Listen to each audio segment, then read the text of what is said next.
Je vais vous raconter aujourd'hui l'histoire de Sophie. Sophie, c'est quelqu'un qui est venu au dernier stage de plage et qui est arrivé avec un rêve très simple. Elle voulait galoper avec son cheval Crack. Un cheval qu'elle avait acheté il y avait 6 ans. Voilà, il avait 22 ans au stage de plage et elle l'a acheté alors qu'il avait seulement 16 ans. Donc Sophie, c'est peut-être quelqu'un comme vous qui a une soixantaine d'années. Et elle avait choisi ce cheval, en fait, parce qu'il était adulte et plutôt expérimenté.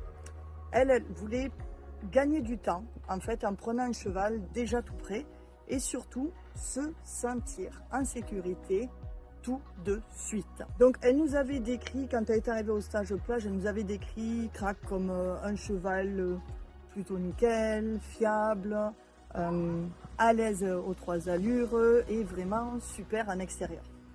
Et en fait, dès les premiers instants du stage avec Thierry, on s'est aperçu que c'était pas tout à fait le cheval qu'on nous avait décrit. On voyait plutôt un Crack qui était perdu, voire même très perdu parfois, dans ce nouvel environnement. Et je pense qu'il n'avait vraiment pas l'habitude de sortir de chez lui. Il regardait partout les vagues, les chars à voile, le vent, les oiseaux. Il regardait les autres chevaux aussi. Et il regardait en fait partout, sauf son humaine. À pied déjà, si je dois vous le décrire, en fait on voyait que les codes n'étaient pas très clairs. Lui, il faisait, il bousculait, il se déconnectait, il tirait aussi sur sa longe. Et puis monter, en fait, il n'arrêtait pas de tirer sur ses rênes. Et on voyait qu'il se tendait au fur et à mesure, vraiment, il se tendait comme un ressort. Et en fait, quand on s'est déplacé en groupe, ça s'est encore plus amplifié. En fait, Crack montait dans les tours, il montait en émotion, montait encore et encore. Et c'était vraiment difficile de trouver comment le rassurer parce que l'environnement était vraiment trop riche pour lui. Alors en fait, j'ai pris une décision assez difficile le dernier jour pour éviter un accident et un éventuel accident en fait et protéger le groupe. C'est moi qui ai décidé de le monter. Ça a été vraiment un choix très difficile, à la fois pour moi et pour la propriétaire, parce que voilà, c'était pas ce qui était prévu du coup au programme. Et à la fin de ce stage, Sophie était complètement désespérée parce que son rêve de galoper là en totale liberté sur la plage, ça avait un petit peu volé en éclats.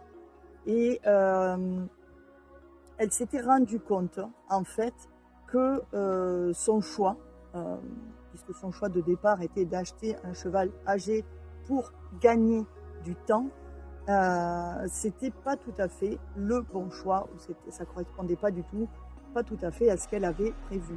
Pourquoi en fait? Parce qu'elle s'est rendue compte qu'elle n'avait pas les compétences pour accompagner un cheval aussi sensible que lui. Et voilà, et ce qui a rendu un petit peu tout cela encore plus difficile, ça a été en fait le contraste, parce que le stage plage, il y a plusieurs personnes qui viennent. Ça a été le contraste avec l'histoire que Valérie vivait avec Grand Géraud. C'était le plus jeune cheval du groupe. Cette histoire, en fait, je pense qu'on va vous la raconter demain. Et c'est Thierry qui va vous raconter cette histoire de Valérie et Grand Géraud. Donc, si vous, de votre côté, vous voulez réussir à coup sûr l'achat de votre cheval, je vous invite à m'écrire oui en commentaire et on vous enverra un guide gratuit pour que vous ayez le maximum de conseils pour pouvoir réussir à trouver le compagnon de vos rêves. Voilà, je vous dis à très bientôt sur la prochaine vidéo.